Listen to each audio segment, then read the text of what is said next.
오늘 말씀은 에베소서 2장 11절에서 22절까지의 말씀입니다.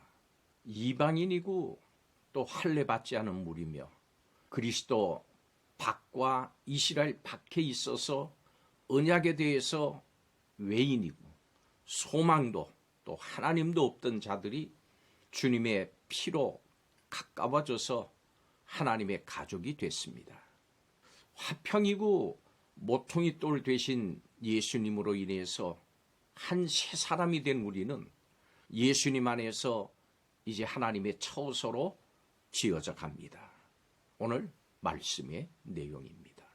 에베소 성도들이 예수님의 구원 사역 전에는 할례받지 않은 언약 밖의 이방인으로 하나님 없이 소망 없는 삶을 살았던 자였음을 지적하면서 오직 예수 그리스도의 피로 하나님의 백성이 된 것임을 기억하라고 권면을 합니다. 하나님의 백성이 된 이방인 성도는 유대인 성도와 더 이상 구별되지 않습니다. 왜냐하면 유대인을 이방인과 분리시키고 역사 속에서 상호 적대 관계의 근거가 됐던 율법이 예수님의 죽으심과 부활로 그 효력이 마무리가 됐고 오순절 성령 강림 이후에 성령께서 유대인뿐만이 아니라 이방인에게도 동일하게 임하셨기 때문입니다. 이 새로운 하나님의 백성은 하나님의 임재를 담는 성전과도 같습니다. 이들이 사도들과 선지자들의 복음 증거를 믿음으로 성도가 됐습니다. 그렇기 때문에 사도들과 선지자들은 성전의 터와 같고 이들이 예수 그리스도 안에서 하나의 백성으로 연결돼서 거룩하게 지어져 가기 때문에 예수 그리스도는 성전의 모퉁이 돌과도 같습니다. 이렇게 예수 그리스도 안에서 성령을 통해서 하나님의 성전으로 지어져가는 에베소 교회는 하나님께서 온전히 거하실 초소가 되어갑니다. 사실 유대 사회에는 이방인에 대한 멸시와 차별이 튼튼한 담처럼 자리 잡고 있어서 서로 화해를 하고 하나 되는 것이 불가능했습니다. 그렇지만 하나님의 은혜로 예수님 안에서 놀라운 변화가 일어났습니다. 오늘 말씀에서 놀라운 변화, 놀라운 은혜를 살펴보겠습니다. 첫째로 하나님께서는 인류에게 차별이 없는 은혜를 주셨습니다. 그래서 오늘 말씀 13절이 이렇게 말씀합니다. 이제는 전에 멀리 있던 너희가 그리스도 예수 안에서 그리스도의 피로 가까워졌느니라. 오늘 말씀은 이방인 성도에게 그들의 삶이 예수님을 통해서 어떻게 달라졌는지 생각해 보라고 말합니다. 유대인은 이방인을 무할례자, 이스라엘 나라 밖의 사람이라고 불렀습니다. 이 말은 외면적인 차이를 표현하는 그것 이상의 의미가 있었습니다. 즉 이방인은 하나님의 언약에서 제외된 사람들이라고 하는 노골적인 차별을 드러내는 용어였습니다.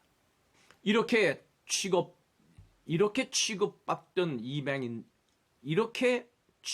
받던 이방인들이 이제는 예수 그리스도의 피로 구원을 받고 언약 안으로 들어오게 됐고 유대인과 하나가 됐습니다. 그런데 이방인과 같은 처지에 있던 사람이 바로 우리입니다. 이방인으로서 살 수밖에 없던 우리가 하나님의 언약의 백성이 됐습니다.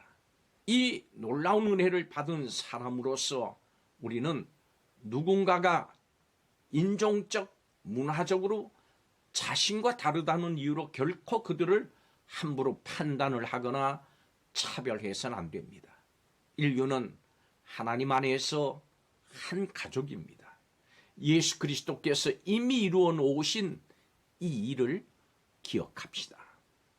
두 번째로 하나님께서는 우리에게 담을 허무는 은혜를 주셨습니다. 14절의 말씀입니다. 중간에 막힌 담을 허시고 이렇게 말씀합니다. 이 말씀은 예수님이 유대인과 이방인 사이에 있었던 막힌 담을 허무셨다는 겁니다. 이 말은 이방인이 성전에 들어오는 것을 막기 위해 세운 만일 이방인이 넘어오면 죽임을 당할 것이다라고 하는 경고문이 붙은 담을 연상시킵니다.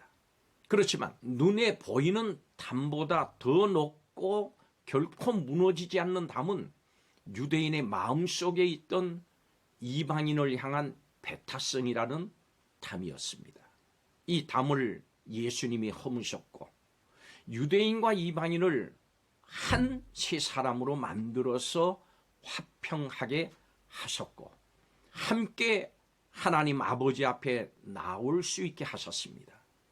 우리가 다른 사람과 하나 되는 것을 막고 있는 담, 그래서 지금 허물어야 할 담이 무엇인가를 생각해 봅시다.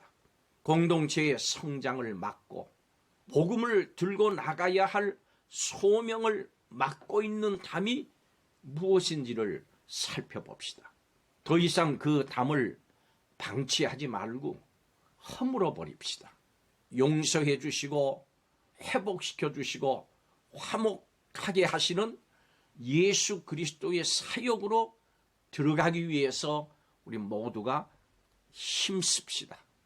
마지막 세 번째로 하나님께서는 인류가 함께 하게 해주신 은혜를 주셨습니다. 22절의 말씀입니다. 예수 안에서 함께 지어져 가느니라. 그렇습니다. 예수님은 당신의 죽음을 통해서 우리를 하나로 만들어 주셨습니다. 화평케 하시는 예수님의 이 사역이 있었기 때문에 이방인이던 우리가 하나님의 나라의 시민이요 하나님의 한 가족이 됐습니다. 우리는 이제 하나님 안에서 서로 연결돼서 함께 지어져가는 성전이 됐습니다. 그동안 편견에 빠져서 판단하고 배척을 했던 사람이 있다면 이제 예수 그리스도의 사람으로 그들을 품어야 합니다. 그들과 연합을 하고 하나님의 성전으로 함께 지어져 갑시다. 그때 하나님께서 우리 안에 거하시고 높임을 받으십니다. 성도 여러분, 세상에서 가장 하나가 되기 어려웠던 유대인과 이방인이 예수님 안에서 한 몸이 되는 역사가 일어났습니다. 하나님께서는 지금 우리의 삶에서도 이런 역사가 일어나기를 기다리고 계십니다.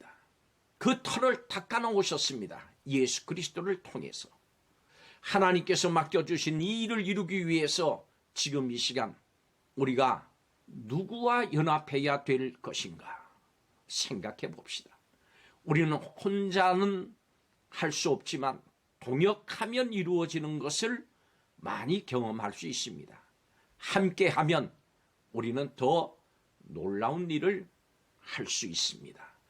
함께하는 것, 이것이 하나님의 뜻입니다. 기도하겠습니다. 예수 그리스도를 통해서 우리 가운데 있는 적대감을 허무시고 우리 모두가 하나님께 나아갈 수 있도록 하신 은혜를 감사드립니다. 성도인 우리 자신이 평화의 도구가 되어서 화해와 회복이 일어날 때까지 하나가 될 때까지 최선을 다하게 하여 주시옵소서. 예수님의 이름으로 기도하옵나이다. 아멘.